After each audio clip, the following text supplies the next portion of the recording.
Vous verrez dans cette capsule comment effectuer les mesures à l'aide du système de mesure international 10-20.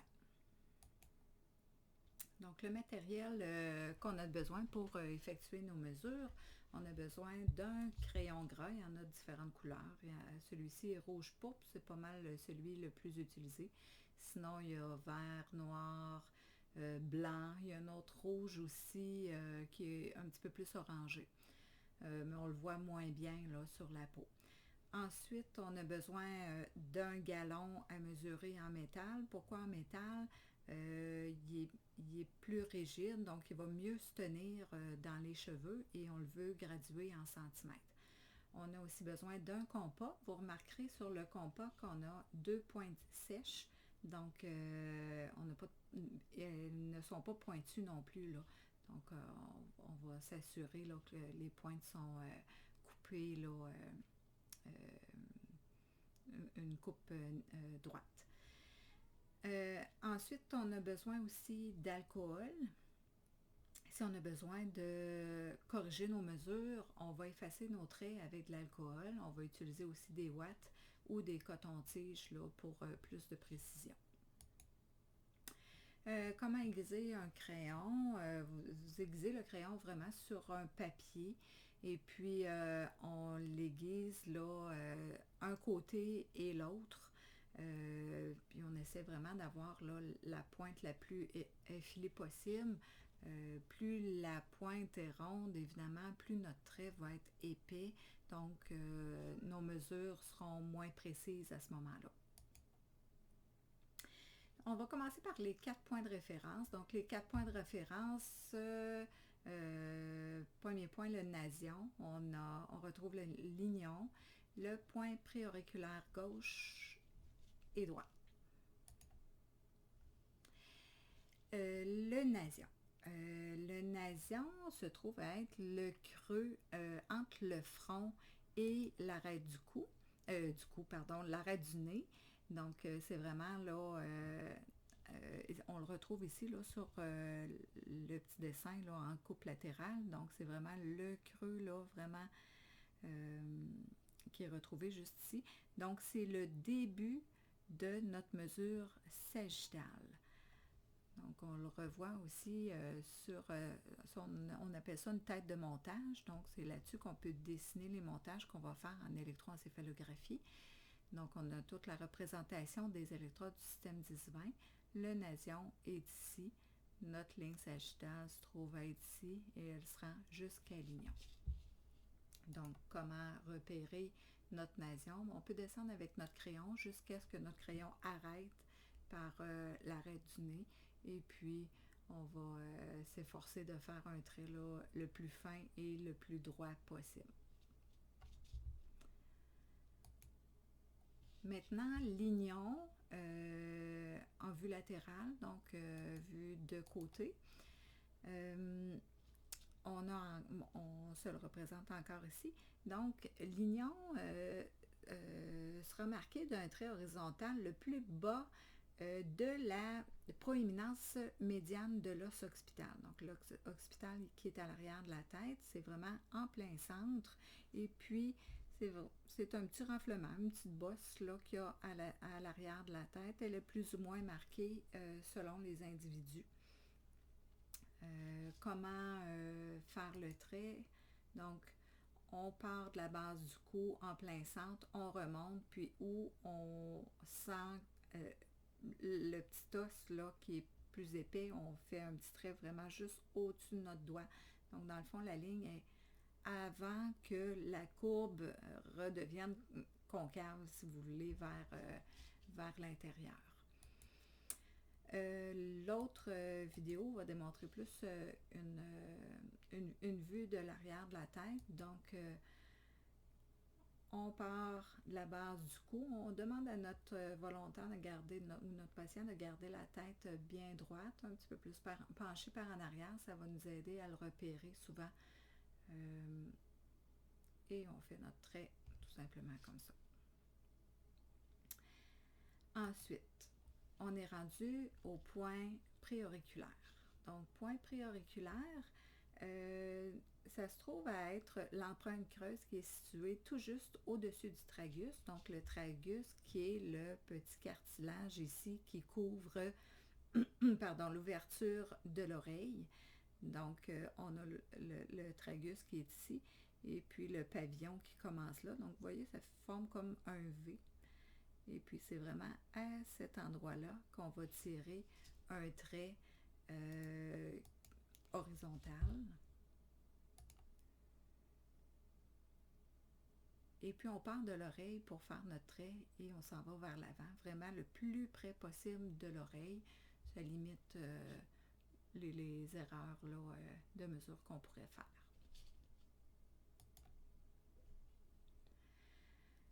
Maintenant, la première mesure effectuée, c'est la ligne sagittale. Donc, on va vraiment partir du nasion, donc de notre trait au niveau du nasion, et on se rend jusqu'à l'ignon, qui va nous donner notre mesure totale. Et ensuite, on va faire des traits, là, comme indiqué ici sur le petit graphique. Donc, notre premier trait va être à 10% de notre mesure totale. On rajoute un 20% pour aller porter notre autre mesure. Ici, c'est vraiment le centre, donc 50% d'un bord, 50% de l'autre. Et puis, on rajoute 20%, 20% et il nous reste un 10%. Donc, si on regarde comment s'y prendre pour faire la mesure, on place le zéro du galon vraiment sur la ligne du nasion. On se rend jusqu'à l'ignon et on prend notre mesure. Dans ce cas-ci, ça nous donne 36. On va aller placer notre centre, donc 36 divisé par 2, 50%, 18. Et puis, on va aller chercher notre 10% ici. 10% de 36, ça nous donne 3,6. On rajoute à cela 20%, ce qui nous donne 10,8. Et puis, on peut repartir après du centre. On met notre 0 sur notre ligne du 50%. On calcule un 20%, ce qui donne 7,2. Un autre 20%, pardon, qui nous donne 14,4. Et on vérifie toujours la dernière mesure qu'on a fait jusqu'à l'ignon. Et puis, on s'assure vraiment qu'on a 10% de la mesure totale. Donc, dans ce cas-ci, 3,6. Maintenant, comment on fait pour mesurer la sagittale avec des cheveux longs? Ben, tout simplement, on va séparer les cheveux. Donc, on va séparer les cheveux en plein centre, puis on se rapproche le plus possible du cuir chevelu pour aller déposer notre galon. Donc, même chose, on place le 0 au niveau de notre trait du nasion. Et puis, le 0, si vous remarquez, on ne le lâche jamais. Donc, vous gardez toujours un doigt sur le 0. La partie du galon qu'on veut relâcher, c'est l'extrémité. Donc, le 0, on ne le lâche jamais. C'est l'autre bout qui roule, là, finalement, qu'on va lâcher. Et puis, même chose, on reporte nos mesures. On repart du 50%, donc du milieu. On calcule un 20%, un autre 20%, et du 20%, on s'assure en prenant la mesure jusqu'à notre union. Des fois, il faut chercher un petit peu. Donc, on s'assure qu'il nous reste le 10% ici qu'on est supposé de retrouver. Voilà. Deuxième ligne. La ligne transverse. Donc, la ligne transverse part du point préauriculaire gauche au point préauriculaire droit. Donc, c'est même chose que la ligne sagittale. Donc, c'est gradué premièrement avec des 10% pour les premiers traits et le reste se trouve à être des 20%. Donc, si on regarde la présentation, on place le galon, le 0 au niveau de notre trait. Et puis là, vous remarquez que je place mon galon en avant du CZ. Donc, mon CZ a été marqué par ma ligne sagittale tout à l'heure. Donc, je l'ai ici, là, sur le dessus de la tête. Je vais placer mon galon en avant et je fais mes traits en arrière. Ce qui va m'assurer de croiser mes traits tout à l'heure. Donc, 10%, 20%. Je vais commencer par le 50% tout à l'heure. On se reporte à ce trait-là.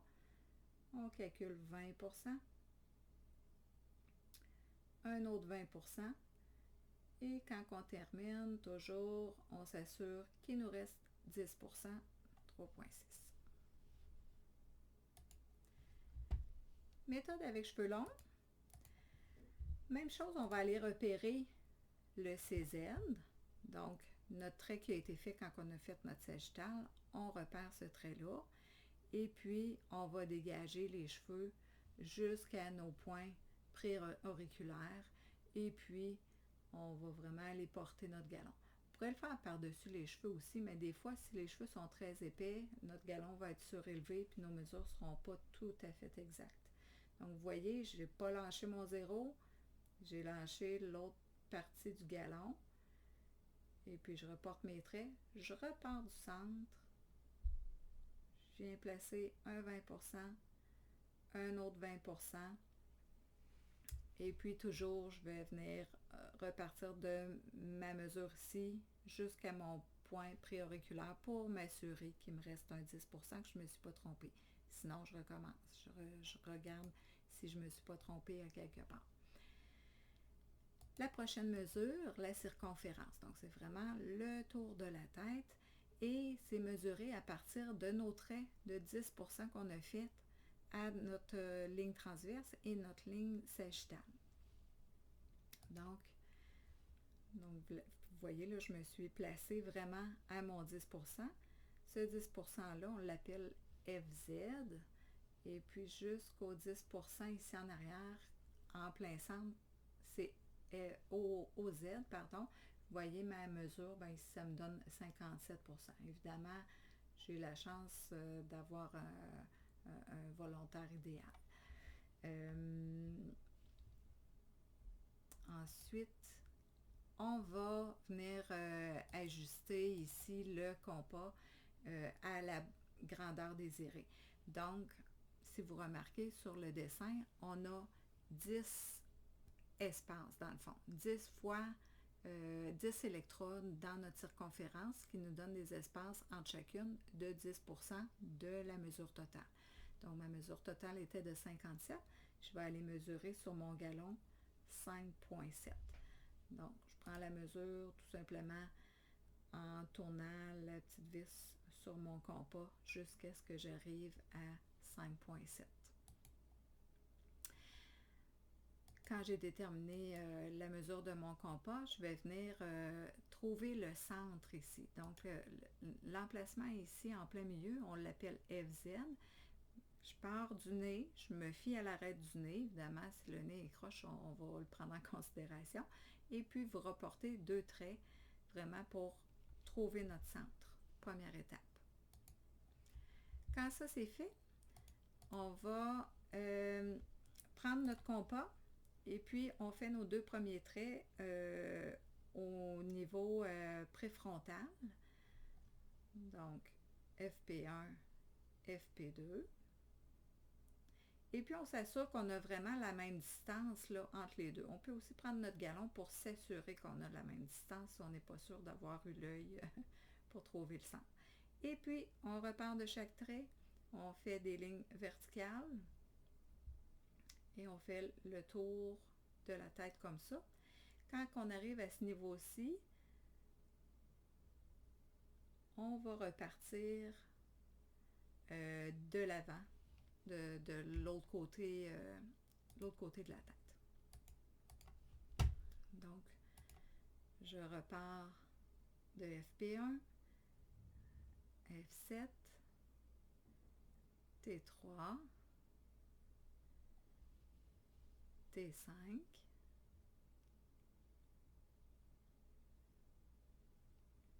et O1.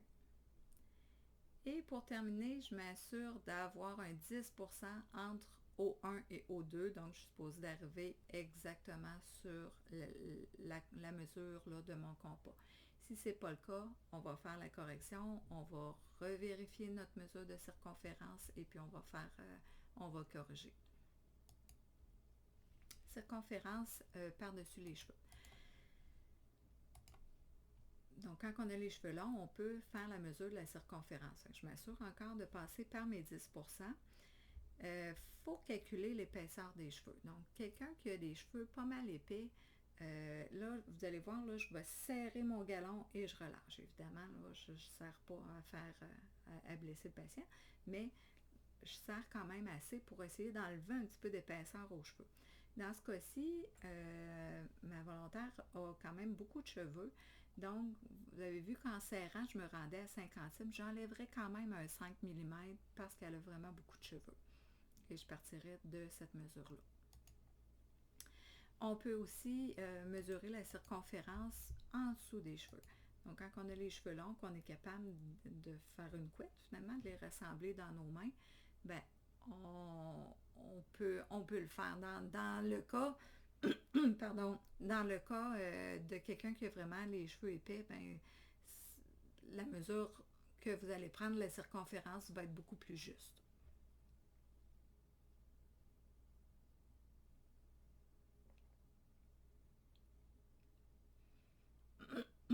Ça prend un petit peu plus de dextérité par contre. Donc, je regarde ma mesure et vous voyez, j'arrive pas mal à 56,5. Quand ça c'est fait, on va aller faire nos hauteurs. Donc, chaque trait qu'on a représenté à la circonférence, il faut aller faire un trait horizontal maintenant pour avoir un croisé comme ça. Donc, je pars de mon trait de FZ que j'avais fait pour ma sagittale et je vais aller reporter les traits de chaque côté le plus droit possible. Là, vite comme ça, je pense que je suis un petit peu trop haute de ce côté-là. J'aurais dû le diminuer ou en tout cas après le corriger. Et je repars de ce trait-là, des traits existants. Finalement, je relie les points.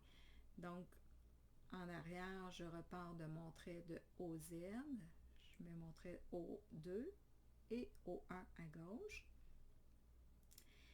Et de mes deux traits, de FP1 et T3, en plein centre, j'essaie de relier une ligne imaginaire, je trace mon trait de T3 à O1, une ligne imaginaire et je vais venir faire mon trait.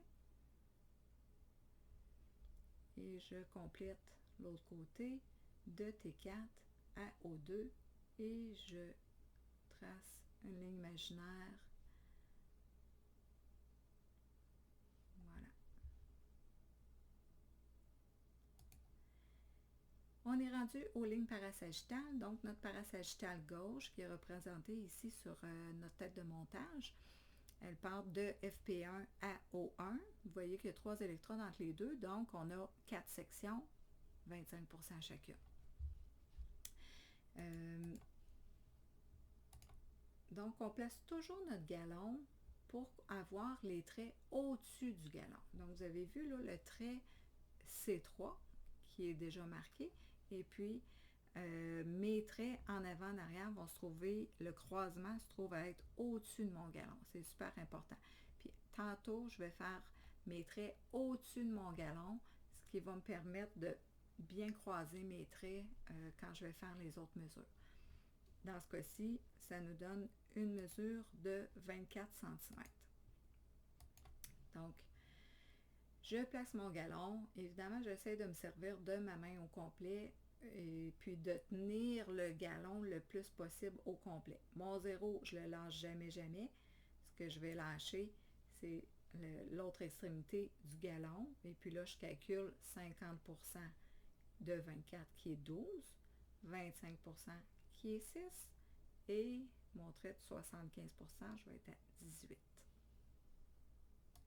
Pour la parasagittale gauche avec cheveux longs, bien, on va tout simplement essayer de dégager, faire une raie finalement tout le long de notre ligne qu'on veut faire. Donc, c'est sûr, moi, je sais où arrivent mes électrodes, mais sinon, on cherche nos traits. Donc, on avait notre trait de C3 qui se trouve à ce niveau-ci. Et puis là, je vais aller repérer mon O1 qui est là. Des fois, on cherche un petit peu au travers les cheveux, c'est pas toujours évident. Donc, je repère mon O1, j'ai pris ma mesure, et puis là, 50%, 25%. Je reprends le bout de mon galon, je m'assure que je n'ai pas bougé mon centre et je place mon 75%. La parasagittale droite, c'est le même principe. La différence, c'est qu'on part de l'arrière de la tête, puis on s'en va vers l'avant. Évidemment, moi, je suis droitière. Pour quelqu'un qui est gaucher, on va faire exactement le contraire. Là, je me retrouve à avoir le galon au niveau du visage. Donc, vous avez vu ma lecture là, sur mon galon, c'est 24. On est supposé d'arriver au même chiffre des deux côtés. Vous n'avez pas le même chiffre des deux côtés, posez-vous des questions. Peut-être que vous avez des hauteurs qui ne sont pas correctes. Peut-être que vous avez des erreurs dans votre circonférence. Revoyez vos mesures que vous avez faites avant ça. Pour faire les traits, donc là, je tiens mon 0 ici en avant. Je ne laisserai pas pendre le galon sur le visage de mon volontaire. J'essaie toujours de le garder entre mes doigts. Je peux le laisser là, mais je le ramène un petit peu plus haut. Donc, je vais faire mon 50%, mon 25%. Là, vous voyez comment je prends mon galon, là? Je le garde dans ma main, puis j'essaie toujours de jamais le laisser tomber sur le visage du patient. Cheveux longs maintenant. Même principe que l'autre côté. Donc, vous voyez, on voit déjà notre trait, là. T4. Puis on essaie d'y aller délicatement aussi, là. Des fois, les gens qui peuvent avoir des cheveux mêlés un peu, on ne veut pas tirer les cheveux des gens non plus puis les blesser. Donc, je m'assure de placer mon galon sur le 0. Je passe en dessous de C4 et je me rends à FP2. Et puis là, je vais aller reporter mes traits. Puis là, n'ayez pas peur de faire votre trait à travers les cheveux, même si vous ne voyez pas tout à fait le fond de tête. C'est pas grave, ça. Après ça, votre galon va faire son chemin à travers les cheveux. On est rendu à la ligne postérieure. Il en reste deux. Donc, la ligne postérieure part de T5 pour se rendre à T6 en passant par PZ. Donc, T5 qui est juste ici. Même chose, on place notre galon pour faire les mesures en haut du galon. Donc, mon PZ est ici. Je suis mes traits. Et puis, j'étais à 22. C'est pas grave, je ne suis pas directement appuyée là, sur les autres traits. Quand je vais reporter ma ligne, là, ça va se relier. Et puis, j'essaie de faire mes traits vraiment de façon perpendiculaire à mon galon. La postérieure avec des cheveux, on va vraiment aller repérer notre PZ pour commencer. Donc, on voit notre PZ qui est juste ici. Et puis, je vais essayer d'aller dégager aussi T5 et T6. Et puis ensuite, je vais pouvoir dérouler mon galon. Et puis, le placer, vous voyez là, on voit bien T6. C'est sûr qu'on développe la dextérité aussi, là, à force de se pratiquer. Donc, je repère ma marque. Donc, ça me donne 23. Et puis, je vais aller calculer 50% de 23, donc 11,5.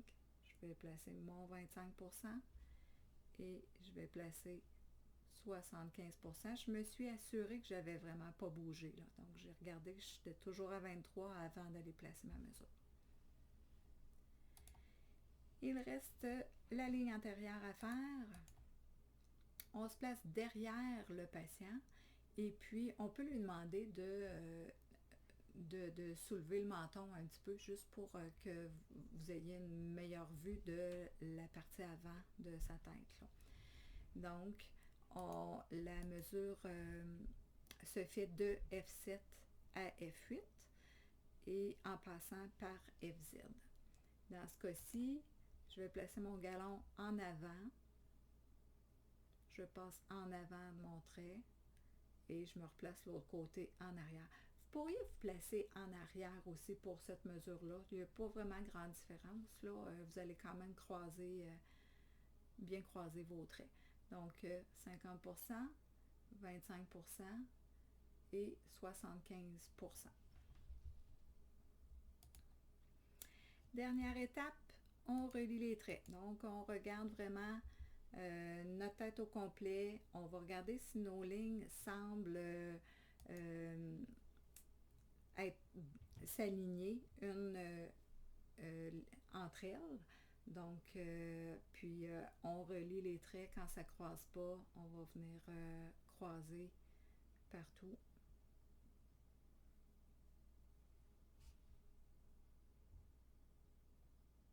Et voilà, il vous reste à pratiquer maintenant.